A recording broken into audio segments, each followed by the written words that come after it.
Pues bueno, la lectura de hoy pretende hacer un primer corte de caja de esta evaluación.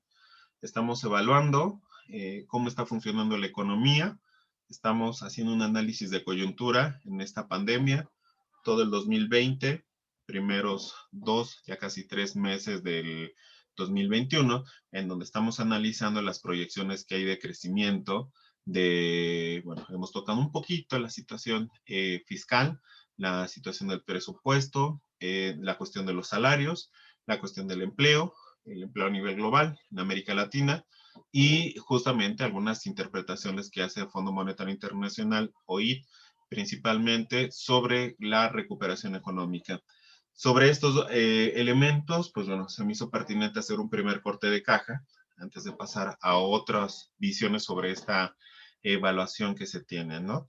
Y en esta lectura que utilizamos es un texto de Michel Husson. Michel Husson es justamente un economista francés.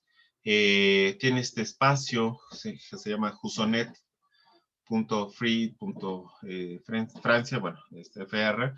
Tiene un montón de artículos. Es, digamos, alguien que vale la pena también revisar, leer. Es uno de los economistas marxistas que no solamente se queda en la cuestión teórica, abstracta, sino él siempre va a lo concreto, se casa mucho en su país sobre la temática de la economía francesa y europea, su región, da muchos datos. Si ustedes tuvieron la posibilidad de revisar hasta el final la lectura, hay muchas fuentes de discusiones que no aparecían, por ejemplo, en los análisis que veíamos del Fondo Monetario Internacional.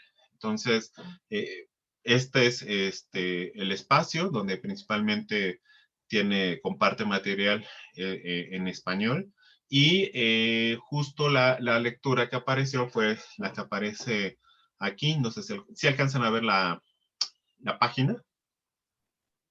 Sí, profe. Sí, profe. Justo es aquí, después de Liberación.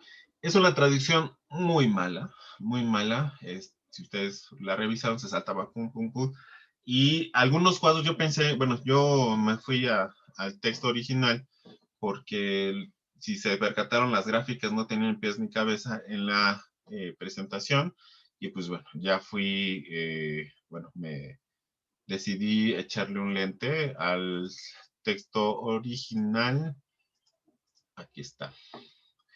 ¿Se alcanza a ver el texto, bueno, que cambié de página? Sí, profe. Sí, profe. Profe. Entonces, está acá. Justo también Michel Husson pertenece a un grupo de economistas en donde hay varios, pues,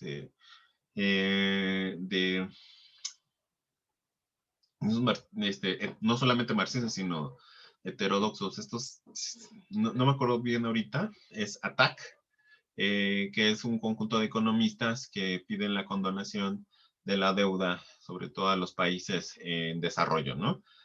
Estos cuates, desde el año pasado, están planteando la suspensión de la deuda por la situación de la COVID.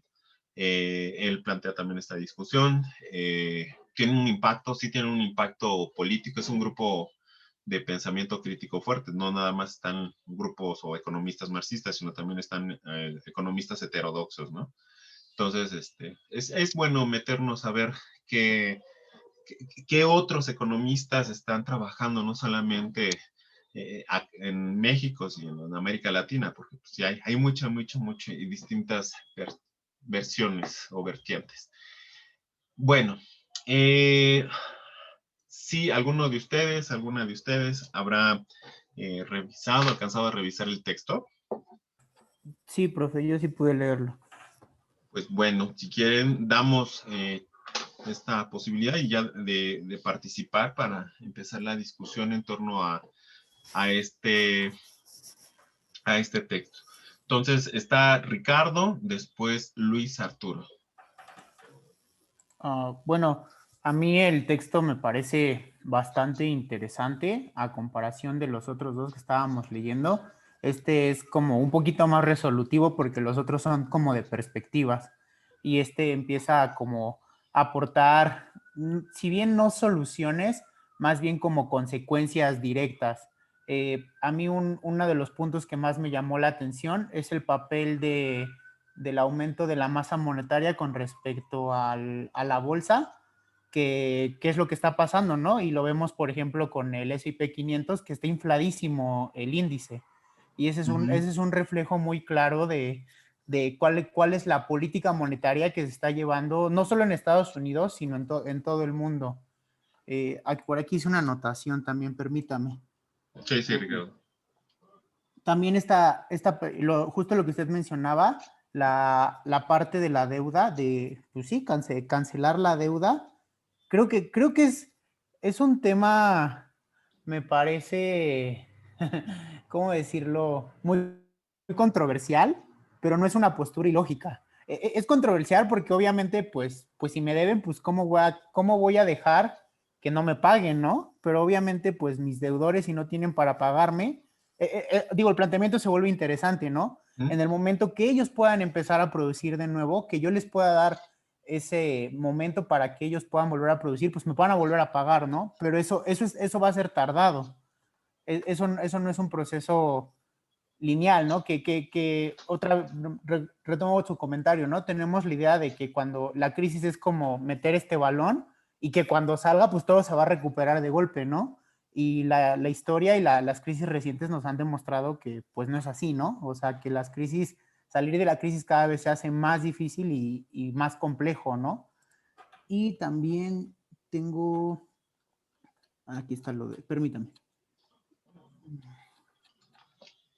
Ah, sí, y me gustó mucho las acotaciones que hace sobre la plusvalía relativa y la plusvalía absoluta, que, que justamente me parece muy interesante el planteamiento porque es una realidad, ¿no? O sea, obviamente en este sentido el capitalismo pues tiene que encontrar una forma de reinventarse y siempre sale a flote, es algo que ha demostrado en esencia, pero pues quiénes son los ganadores y quiénes son los perdedores, ¿no? Y en este caso, en los salarios, el valor que va a jugar la plusvalía relativa en este caso, en lo que viene siendo la automatización. Y me gusta mucho el hincapié que hace en el teletrabajo. De hecho, nunca había pensado el teletrabajo como parte de la plusvalía relativa.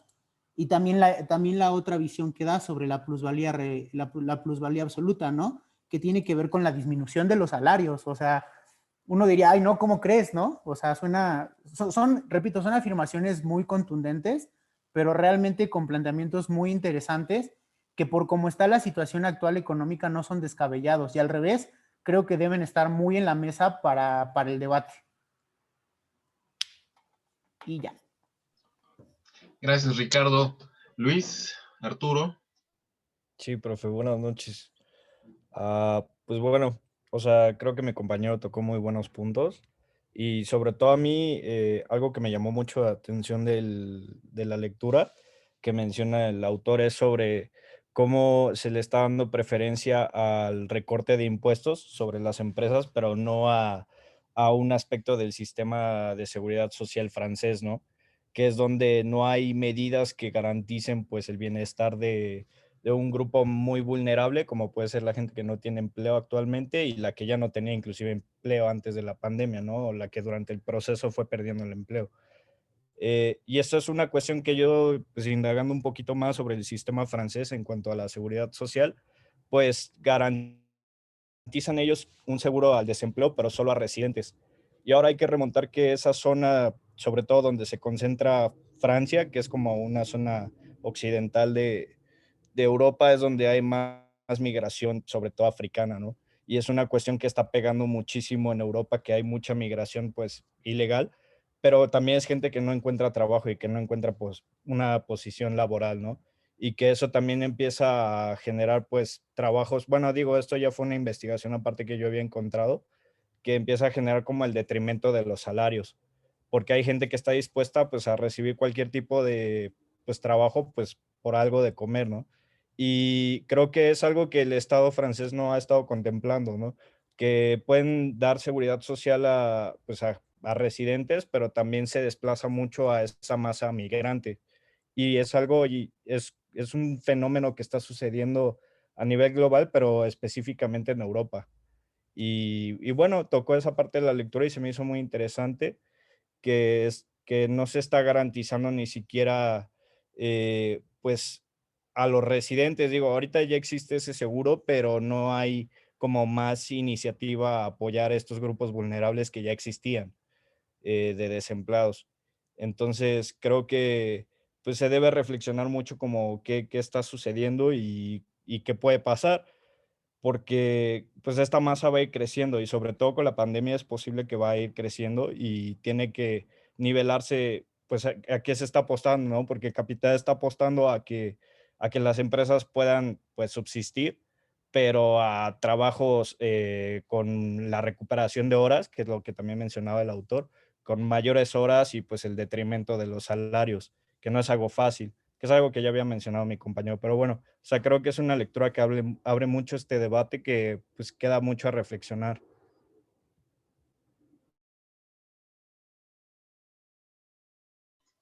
Gracias, Luis. ¿Alguien más? Compañeros, compañeras. Que se van animando y recordando. Pues bueno, sí, justo es un análisis que él publica el 14 de, bueno, un poquito antes del 14 de febrero, la traducción sale el 14 de febrero y da una discusión interesante.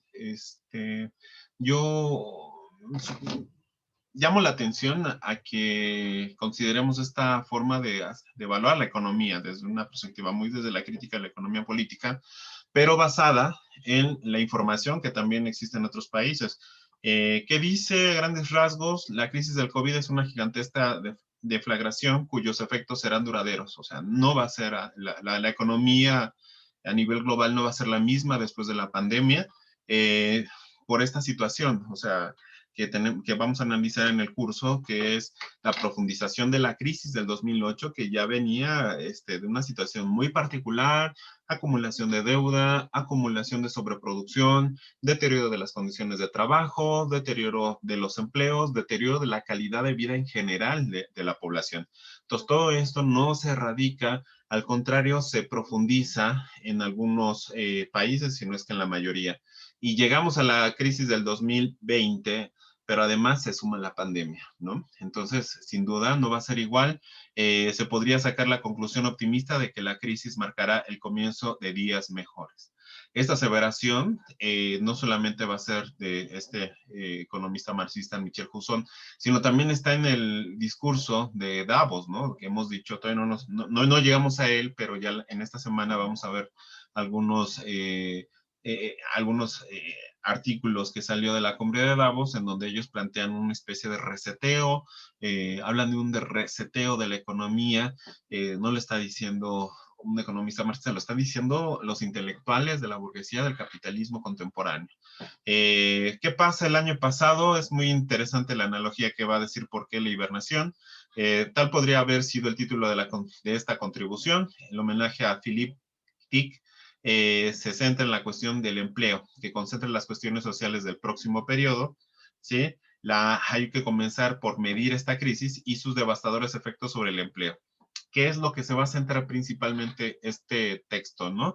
La evaluación realizada por la OIT, Organización Internacional del Trabajo, dice que las pérdidas de las horas de trabajo en 2020, pero es importante, las horas de trabajo en 2020 fueron 4 veces mayores que durante la crisis financiera del 2009.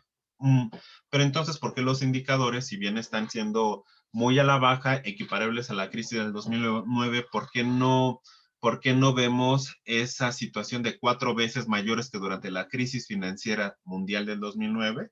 Ah, bueno, porque lo que estamos midiendo aquí son horas perdidas. Y aquí el tiempo, algo que iniciamos sus clases o iniciaron sus clases de Economía Política 1, del tiempo de trabajo como una categoría de medición, aquí está de nuevo para la medición de la productividad del empleo, de la ocupación, nada más por parte de la OIT, la cantidad de horas que se está trabajando, considerando la media como en una semana de 48 horas. Sobre esas 48 horas, y el número de ocupados, se establece ya más o menos la estimación de cuánto se pierde sobre esa base de 48 horas. Entonces, se ve por parte del fondo, por parte de la Organización Internacional del Trabajo, una contracción, pero no desde cuando se desarrolla la pandemia, sino esa contracción viene desde antes, desde el 2019, y se profundiza con la pandemia. Entonces, es esta situación la que estamos analizando.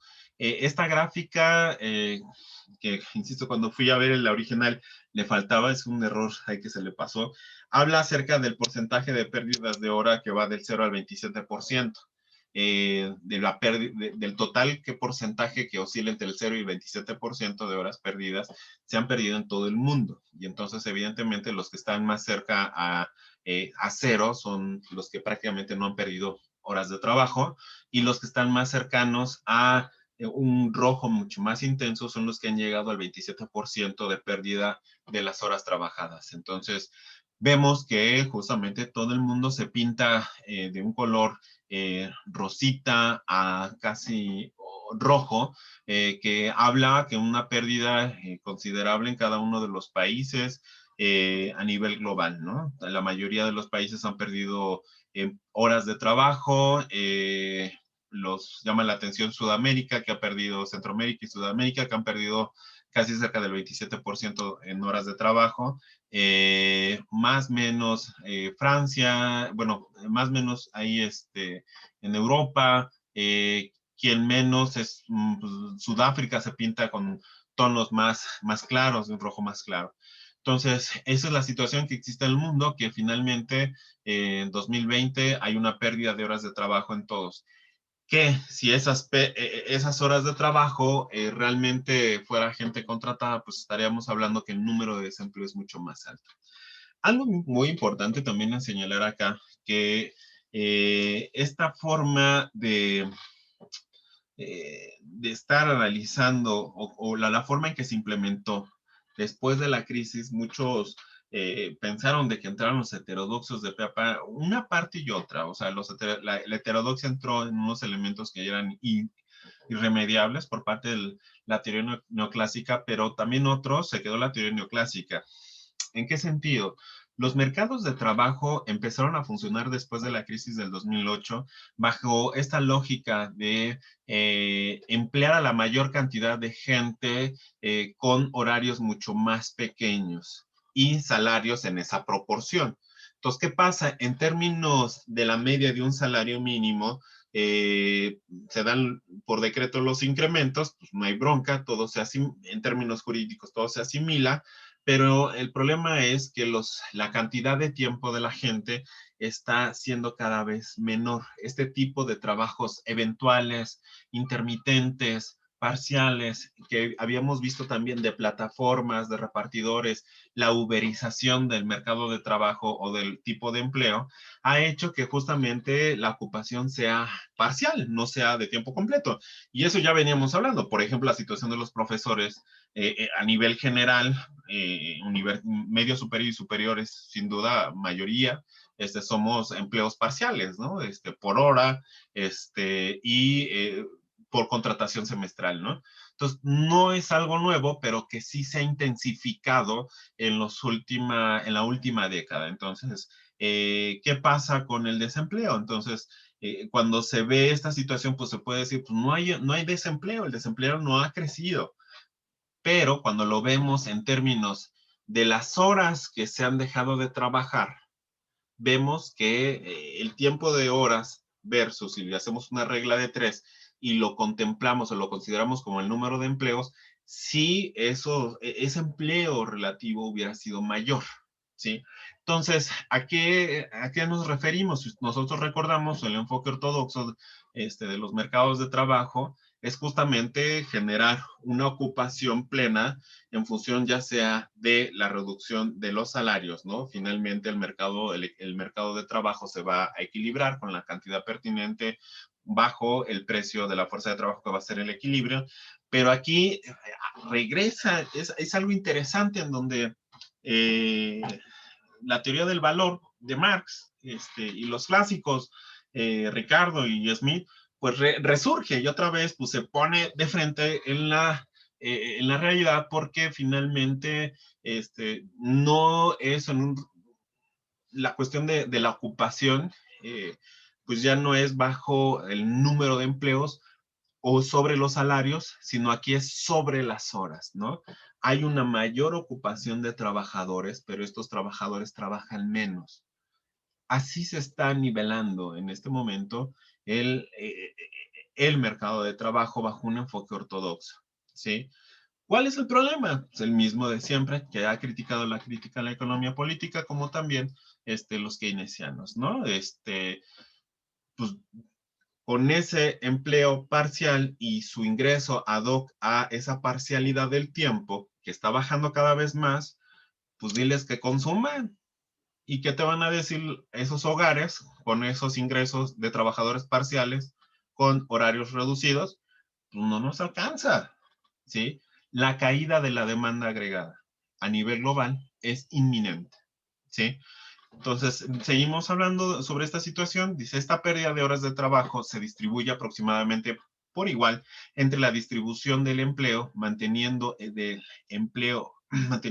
empleo gracias al desempleo parcial o esquemas similares. ¿Sí? Entonces, ya no se habla de la magnitud tan amplia del empleo, porque aquellos que potencialmente pudieran haber sido desocupados ahora trabajan en menor tiempo. Lo que trabajaba un trabajador, ¿sí?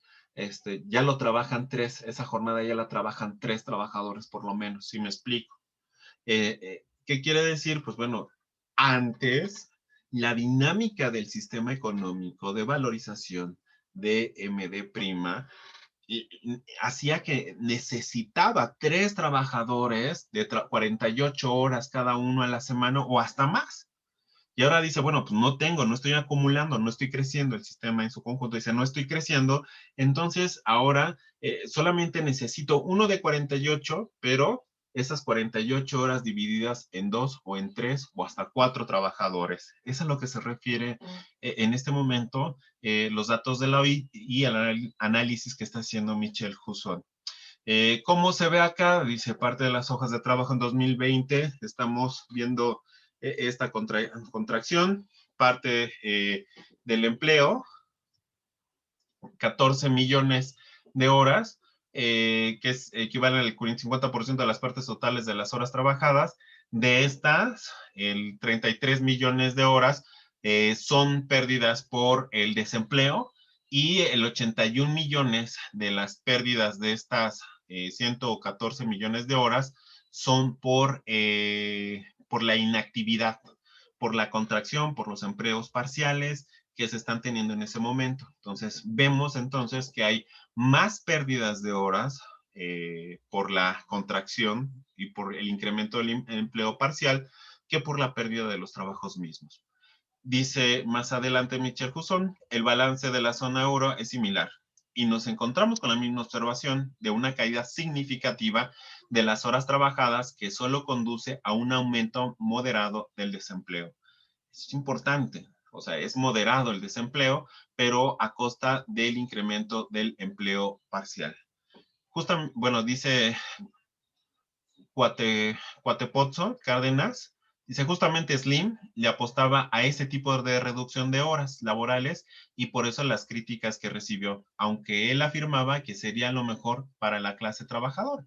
En efecto, o sea, es una contracción de esta jornada laboral, pero es una contracción de la jornada laboral con su pago proporcional, ¿no? Entonces, estamos hablando que, supongamos, un salario mínimo de ciento y fracción está siendo, es por día, ese ciento y fracción de pesos lo dividimos entre las horas que se está trabajando y entonces pues, bueno, el ingreso va a ser proporcional, ¿no?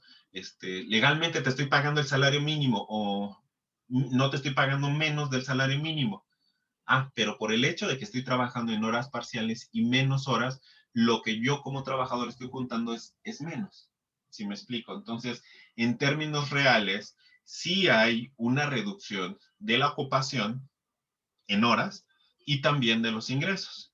Y estos dos fenómenos impactan en el ingreso de los hogares, que al final de cuentas, insisto, impactan en la demanda de la economía global, ¿no? Dice, hay dos explicaciones importantes que tienen las implicaciones para la salida de una eventual salida de la crisis. La primera es que la mayoría de los gobiernos europeos han recurrido a lo que podría llamarse una reducción defensiva de la duración del trabajo, en forma de paro o parcial. Entre 2019 y 2020, el número total de horas de trabajo se redujo en torno al 12% en la zona euro, lo que equivale a cerca de 35,000 millones de horas. Aproximadamente el número total de horas trabajadas en España en 2019. A ese nivel se ha alcanzado la contracción al nivel de del número de horas trabajadas total, ¿sí?, de un país.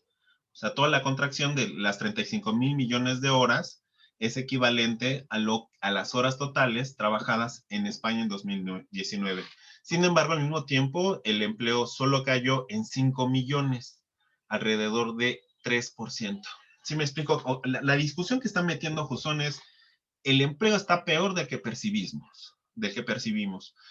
La pandemia acelera esta situación porque ya nosotros veníamos en una dinámica de parcialización de la economía, de estos trabajos de plataforma, de la uberización de la economía, de la precarización de la economía bajo estas modalidades, y que en este momento se ha intensificado. Pero el problema es que ahora los mecanismos de salida para la crisis consideran justamente estos mecanismos, porque el enfoque ortodoxo, regresamos, plantea el equilibrio de mercado con una reducción de los salarios, ¿sí?, en momentos de crisis, para poder jalar a la mayor cantidad de población que está desocupada, porque estarían dispuestos a trabajar con un salario menor. Y el problema es que ahorita, si bien no bajan los salarios, hemos visto el informe de la OIT que dice que no han bajado los salarios en este periodo después de la crisis del 2009, pero lo que sí está ocurriendo es que está contrayéndose las horas de trabajo y su pago es proporcional. Entonces, en términos reales, sí existe una contracción de los ingresos. Espero, ¿sí se entiende la discusión? ¿Sí me doy a entender en la discusión? Profe, ahí yo tengo una duda. Ese planteamiento de los salarios bajos es del monetarismo de Friedman, ¿verdad? Es más, y si ustedes recuerdan, pueden revisar la crítica a la economía neoclásica de Keynes.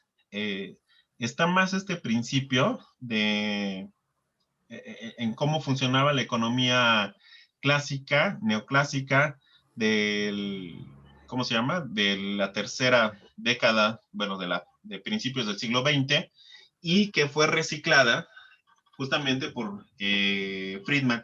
Es más transparente su entendimiento con los neoclásicos, Marx y otros cuates de principios del siglo XX. Para entender esta discusión, yo les sugiero justo la crítica a la teoría neoclásica de Keynes, o la teoría general de Keynes. Los primeros capítulos ahí viene. De hecho, la crítica es un extracto que sacaron de la teoría general, que justamente habla acerca de este desequilibrio. Hay otro textito que también lo utiliza Eloisa Engel, que con la intención justamente de explicar la aportación que hace Keynes al equilibrio de mercado. Pero en fin, sí es importante retomar estas discusiones, porque una vez más la teoría neoclásica no está sirviendo realmente para solucionar los problemas que se tienen. Y nosotros como profesionistas, como economistas, tenemos que ver qué parte de la teoría está mal, ¿sí? Pero esos dos textitos, todavía no nos metemos a más, pero esos dos textitos, o este textito, que al final de cuentas es una edición del mismo, viene más explicada esta situación. No sé si atendía tu duda, Ricardo. Sí, profe, muchas gracias. Pues bueno, vamos a ver si hacemos un repaso en la siguiente sesión sobre ese aspecto. Entonces, los resultados son los mismos en Francia. Bueno, el INSEE, que es casi el Instituto de Información Económica, pero Allá en Francia, es como el INEGI de allá en Francia, el número de horas trabajadas se redujo en un 20% a mediados del 2019. Insisto, los años son muy importantes. 2019 no estaba la pandemia, es previo al desarrollo de la crisis y mediados del 2020. Ah, bueno, aquí ya tenemos en 2020 la pandemia. Mientras que el empleo asalariado se redujo solo el 2.8%. Entonces, pareciera ser de que pues, no hay problema, digamos, para la economía funcional capitalista no hay ningún problema en este momento porque no se están perdiendo los trabajos asalariados, se diría. Pero lo que está ocurriendo es que sí hay una transformación en el tipo de empleo. La OFESE, que justamente le estaba buscando para que un hábito que nos tenemos que hacer cuando revisamos textos es cosita que no entendamos, pues nos metemos. Y la OFESE es esta instancia que sí se ve la página de internet. Sí, profe. Sí. Es esta en donde, pues bueno, están todos los artículos de investigación económica, publicaciones, debates, o sea, aquí vamos a encontrar un montón de información, deuda, rescates bancarios y demás, que es de aquí donde va a sacar la información Michel Husson para la explicación de los rescates bancarios, la política monetaria que se está teniendo, ¿no? La OFES estima el número de horas no trabajadas cubiertas por el llamado régimen de actividad parcial que vimos con el documento de hoy en 2.700 millones, 2.700 millones de horas, 1.5 millones de puestos de trabajo equivalente a tiempo completo, ¿sí? O sea, aquí son en millones, 2.700 millones de horas, equivalente a 1.5 millones de puestos de trabajo equivalente a tiempo completo. O sea, ya cuando medimos justamente el tiempo de trabajo en jornada laboral, ya nos da una idea de que si consideramos 48 horas es lo que un trabajador en promedio está laborando, entonces dividimos estas 2.700 millones de horas entre 48 y ya nos da un valor aproximado, ¿no? Bueno, esa es la estimación aprox. Y 29 mil millones de euros de indemnizaciones. Entre febrero y octubre del 2020, a pesar de la pérdida de puestos de trabajo, la tasa de paro solo aumentó 1.2 puntos en la zona euro. O sea, está incrementando el desempleo y la tasa de paralización de la economía o de paro, muy poco, insisto, ¿no? Y ese es el debate que está generado Michel Husson. El Banco Central Europeo dice la población activa cayó alrededor de 5 millones de personas en el primer semestre del 2020. Una parte significativa del conjunto del empleo fue puesto en hibernación, ¿sí? O sea, ¿qué va a pasar? O sea, el concepto que de regreso al título, después de la hibernación, justamente plantea este debate. Por ejemplo, el que plantea el Banco Central Europeo, que dice, bueno, ahorita en este momento por la pandemia se redujeron las jornadas laborales y algunos empleos se fueron a casita, otros por la cuarentena estuvieron resguardados, etcétera, etcétera. O sea, hay una especie de hibernación que se está teniendo en la economía y en el empleo, que cuando termine la pandemia, vamos a crecer. Porque estos cuates van a salir furiosos a comprar, a trabajar. Y aquí el debate es ¿realmente se resguardaron a raíz de la pandemia? Y lo que está diciendo Michel Husson dice, no. Lo que está ocurriendo en este momento es que se intensifica lo que ya se venía desarrollando en 2019, que es una caída de las horas trabajadas por parte de los trabajadores a nivel global y en Europa y también aquí en Francia. ¿Se intensificó? Sí. Pero después de la pandemia, la hibernación, o que después que termine la hibernación, no va a salir a flote la cantidad de empleos o de empleados masivos a consumir para reactivar la economía pospandémica, porque ya el desempleo, el ingreso y la demanda estaba en contracción. ¿Sí me explico? Hasta aquí hay una pregunta, dudas, comentarios.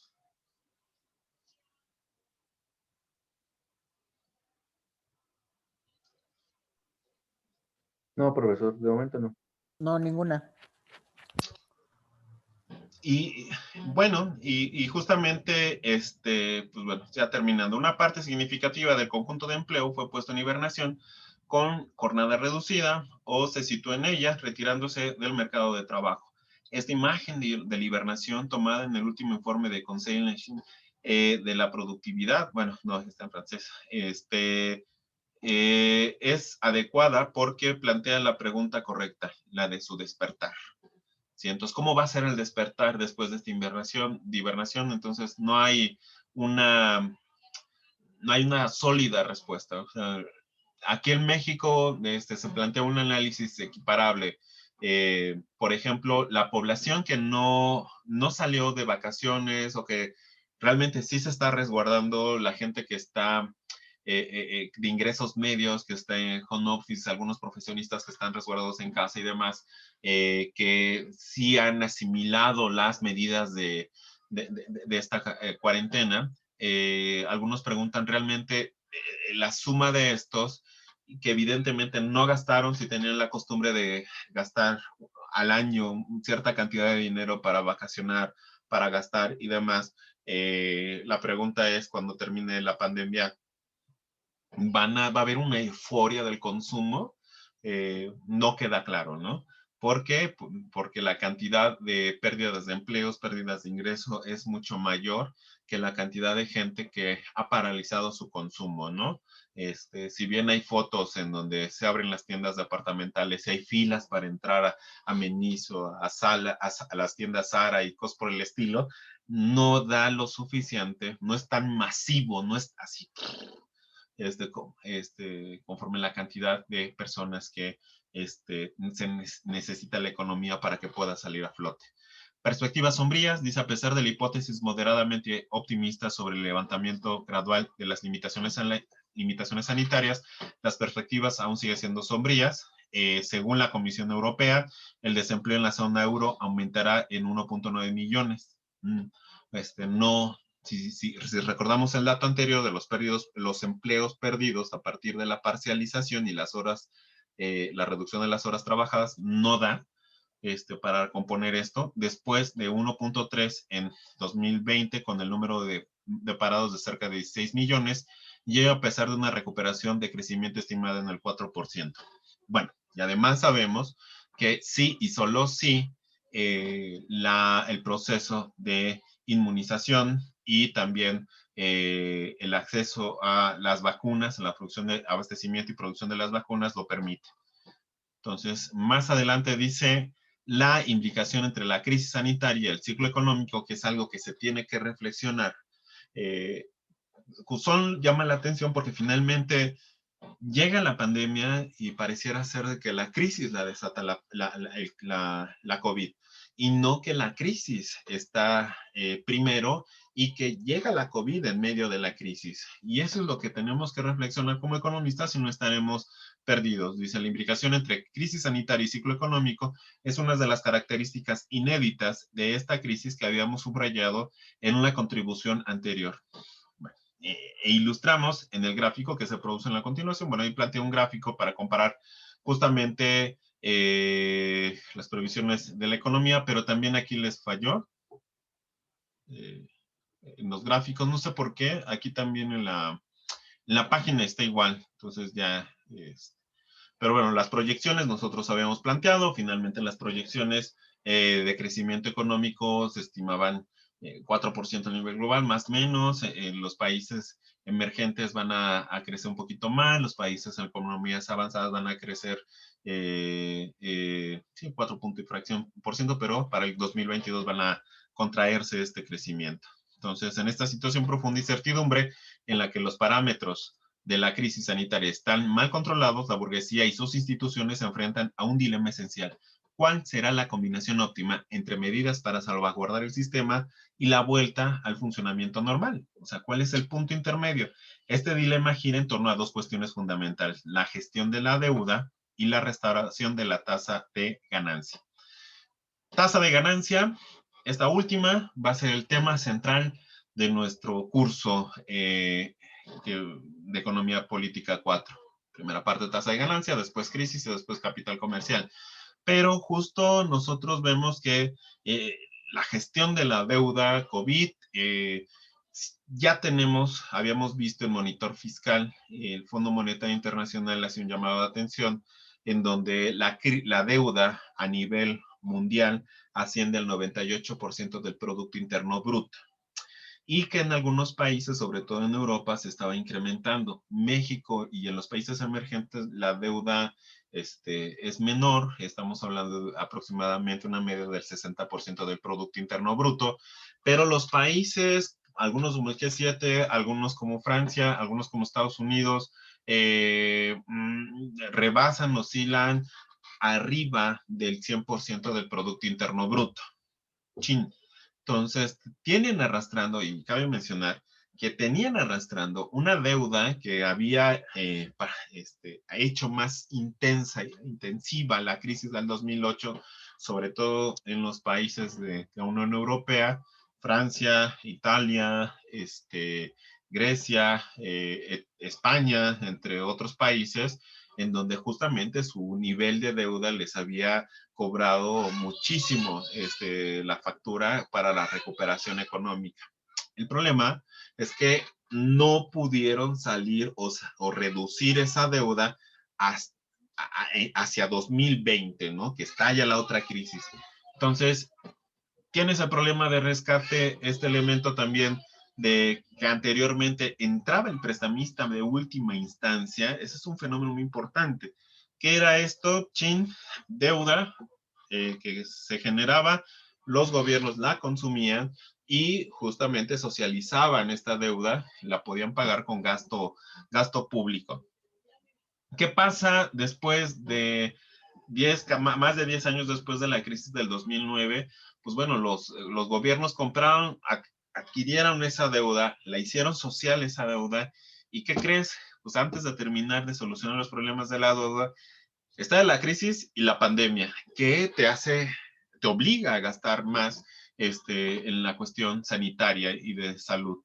Sí, sopas. Entonces, aquí esta deuda genera primero problemas de cómo pagar y sobre lo que es inevitable, es inevitable generar más deuda en este momento de la pandemia. Ningún estado lo puede hacer, lo puede evitar más bien. Dice, ¿qué hace en el caso de la deuda COVID? En el ámbito, como otros, la crisis ha llevado a las clases dominantes a tomar decisiones que están en total contradicción con sus principios ideológicos. Se han suspendido las normas presupuestarias europeas. ¿Qué normas? Bueno, no tenían que tener déficit fiscales en su balanza fiscal. No debía de haber, tenía que ser controladísimo. Las llamadas finanzas sanas, que era un elemento clave. Pero ¿qué crees? ¡Pum! Llega la pandemia y pues finanzas sanas, mis chongos, ¿no? No puede haber unas finanzas sanas en un contexto de crisis sanitaria. Y se ha puesto en marcha, dice Husson, un plan de apoyo coordinado. Este apoyo coordinado es justamente, o sea, no solamente la Comisión Europea dijo, pues ya, hay excepción, no apliquemos estas normas, el Banco Central Europeo también, sino que además, bueno, vamos a ver cómo les ayudamos con estos déficits que tienen ustedes. Interesante. Más adelante, el punto de inflexión más claro es la gestión de las deudas públicas, que evidentemente se han incrementado considerablemente en Europa. En Francia, por ejemplo, la deuda pública pasará del 100% al 120% del PIB. Sin embargo, esta deuda COVID se ha gestionado de una forma completamente inédita. Se emitió de manera parcialmente mutualizada, se colocó fácilmente, se emitió bonos, deuda con bonos, ¿sí?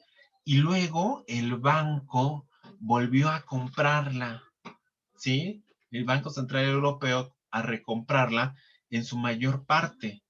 El banco, o sea, es un rollo de, que es interesante, tenemos que rascarle ahí, emito bonos de deuda, y por el otro lado, pues el banco te los compra el Banco Central Europeo y va a financiar la deuda y otra vez lo recompra el banco. Aquí hablamos justamente y, y estos momentos así de crisis, se habla de que es como una especie de cuando se cae el telón del teatro y ves, chin, ahí está, ¿qué hay detrás del escenario? ¿Qué hay detrás de bambalinas, no? Y ¿qué hay sobre el dinero de la deuda? ¿Qué es esto que me parece que Ricardo preguntaba sobre la deuda, ¿no? Comentaba sobre la deuda. Pues sí, o sea, suena algo, en ese momento, pues bueno, el deudor tiene el derecho, tiene la obligación de pagar y el acreedor tiene el derecho de pedir ese dinero de vuelta. Pero, ¿qué pasa si no se cumple a cabalidad? ¿Sí? En términos económicos, en la realidad. Un jineteo de deuda como el que estamos viendo que está haciendo el Banco Central Europeo en la Unión Europea, o sea, habla que esta deuda finalmente no se puede manejar, eh, lidiar tanto de tal forma que pareciera ser que no existe, ¿sí me explico? Se compra, se recompra, se coloca en un lado, la vuelves a sacar, es dinero que sabes que es una obligación por parte de los deudores y de los acreedores. O sea, el país deudor tiene la obligación de pagar y también de atender las políticas que le obliga su acreedor a cumplir como deudor. ¿Sí me explico?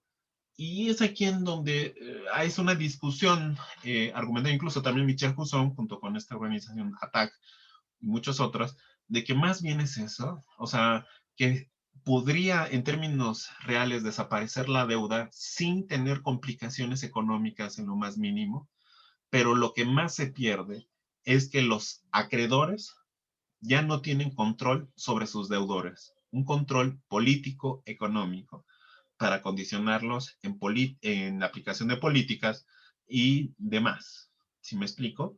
Tal vez ahí, y señalan varios, que ahí está el meollo de por qué a fuerzas, hacer que se pague la deuda. Bueno, es una situación que lo vamos a ver más, bueno, lo van a ver más hacia Economía Política 5, pero por lo pronto lo Profe, señalamos. Sí, sí, adelante. es que tengo una duda, o sea, ¿cómo que compran la deuda? O sea, la compran, pero, o sea, ¿qué le hacen con ella, pues? Pues solamente la retienen, o sea, son títulos de propiedad. Vamos a poner un ejemplo. Bueno, de inicio la deuda tiene un origen. Tenemos que un conjunto de banca privada, ¿sí? Emite deuda que es impagable. Entonces, el Banco Central de ese país dice, chin, si dejo que el conjunto de bancos, ¿sí? Quiebre porque no hay quien les pague su deuda, sí tiene un impacto en la economía, entonces lo que yo hago es comprarla. La deuda que tuvieron los bancos privados, ¿sí? Con los bancos privados, con las personas, que incluso en algunos casos, bueno, es muy heterogéneo el origen de la deuda. En algunos son por bonos, en algunos sí, son ahorros, en algunos sí son inversiones, pero en las últimas han sido por bonos, por especulación sobre bonos. Pero en fin, el Banco Central se apropia de esa deuda. ¿Qué quiere decir eso? Que les compra la deuda y justamente dice, pues bueno, te doy esta cantidad y ya sea te la compro y te la doy, o te doy un crédito bajo, justo, con una tasa de interés muy baja, para que tú puedas pagar, ¿sí? Los bancos privados puedan pagar. Me quedo con esta, a final de cuentas, lo que ocurre es de que el conjunto de deudas que es ya no lo tiene la banca privada. Chin, pero yo como banco central, como instancia central, yo pues lo que voy a hacer es colocarla en venta, ¿no? ¿Quién compra esta deuda que pues acá estos bancos privados están obligados a pagar? Y pues bueno, tú pones los términos con que quieres que te paguen, ¿no? Pero yo lo que quiero es deshacerme de esta deuda, ¿sí? Y recuperar mi dinero. ¿Sí me explico? ¿Hasta aquí sí me explico? Sí, sí, sí. Entonces dice, O sea, entonces es como si le pagaran la deuda ahora al Banco Central Europeo. de hecho, este Banco Central Europeo soy yo. Entonces digo, la coloco, ¿quién la compra? Y digo, yo la compro. O sea, tú mismo la colocas para venta y tú mismo dices, bueno, yo la compro. ¿Sí me explico? ¿Qué hago? Pues en teoría, la deuda es una. Lo único que pasó es que yo la vendí y me la compré. ¿Sí me explico? Y al Sí, venderla y comprármela, yo digo, bueno, pues como ves, Andrés, que la tasa de interés es mucho más baja. No, pues sí, Andrés, pues chingón, bajemos la tasa, yo te pago el dinero, mañana te deposito a la cuenta de siempre. No, sí, a la cuenta de siempre, Andrés, ¿sí me explico? El dinero no sale. No sé si me doy a entender. sí, sí. Y lo que ocurre aquí es finalmente terminas haciendo es, pues bueno, ahora al final de cuentas la deuda existe, que es hacia la banca privada o los países, y en este caso pues dices, bueno, yo a Andrés se la vendí a Andrés, la deuda, y ahora a ustedes les tienen que pagar a Andrés. Pero la ventaja, le van a preguntar los deudores, y pues, ¿cuál es la ventaja si tú eres el mismo güey que te la vendí? Ve lo que me compró la deuda. Bueno, es de que en esta renegociación entre Andrés y Andrés, o el Banco Central Europeo y el Banco Central Europeo, la tasa de interés todavía bajó mucho más. ¿Sí me explico?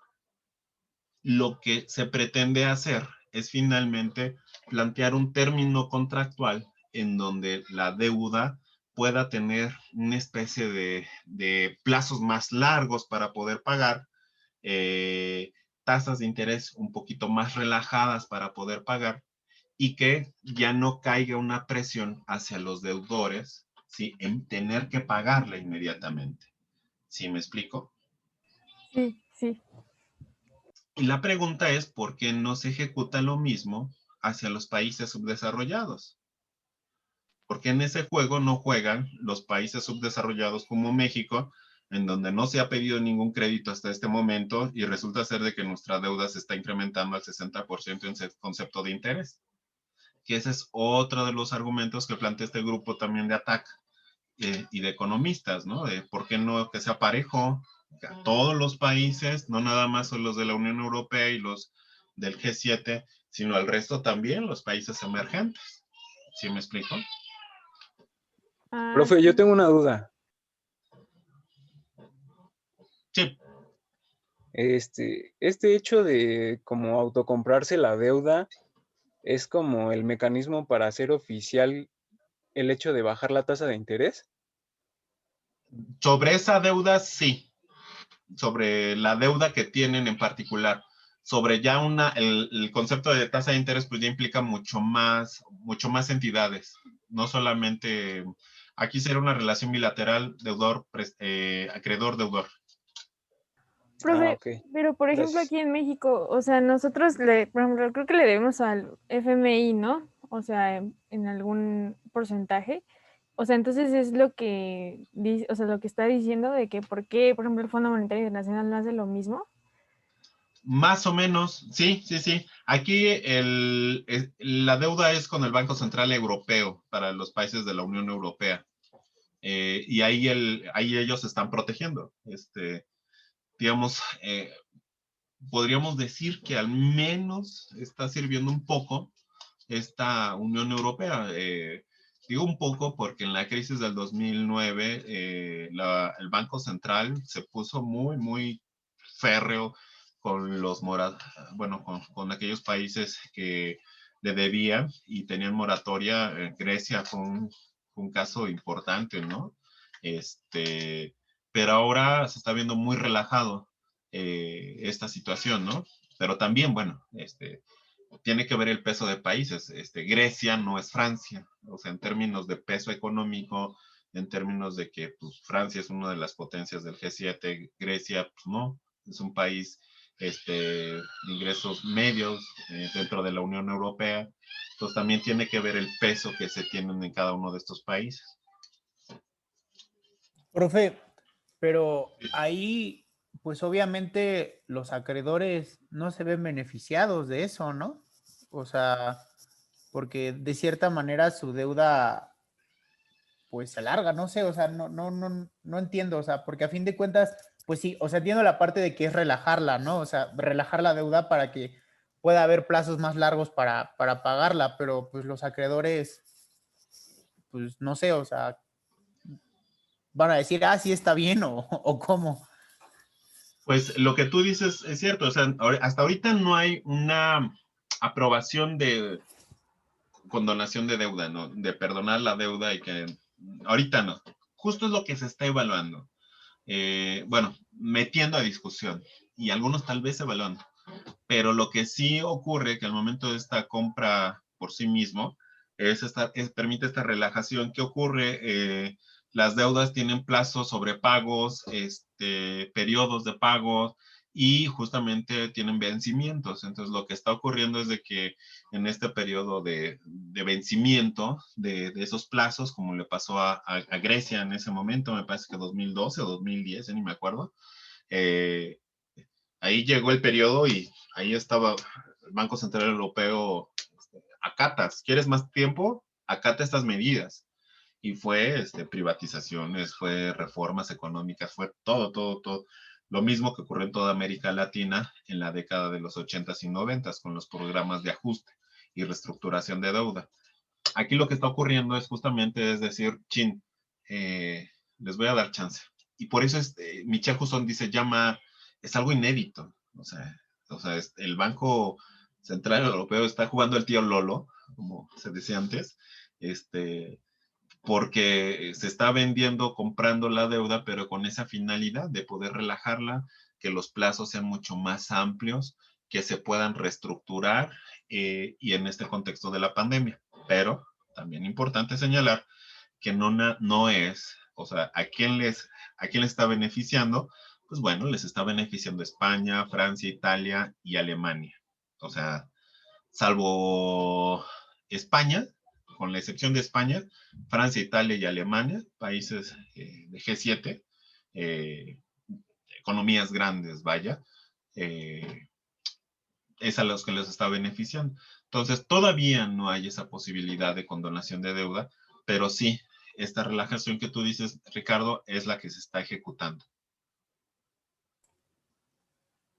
Ay, ya hasta se me olvidó lo que iba a preguntar de tantas cosas que tengo en la cabeza.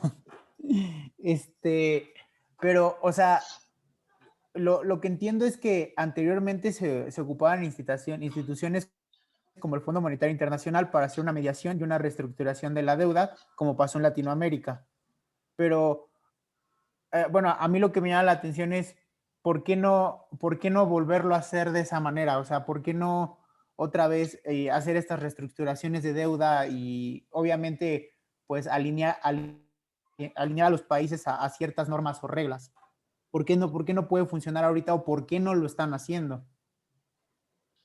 Estos mecanismos que señalas se aplicaron justamente para generar, digamos, un cambio de modelo económico y justamente de desmantelar el Estado benefactor.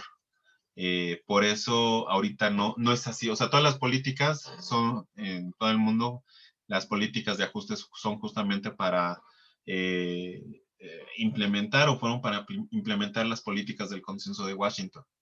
Menciono quiénes son los deudores o a quiénes fue emitido, que está en este parrafito en la parte de abajo, porque justamente son parte de estos beneficiados de ese periodo.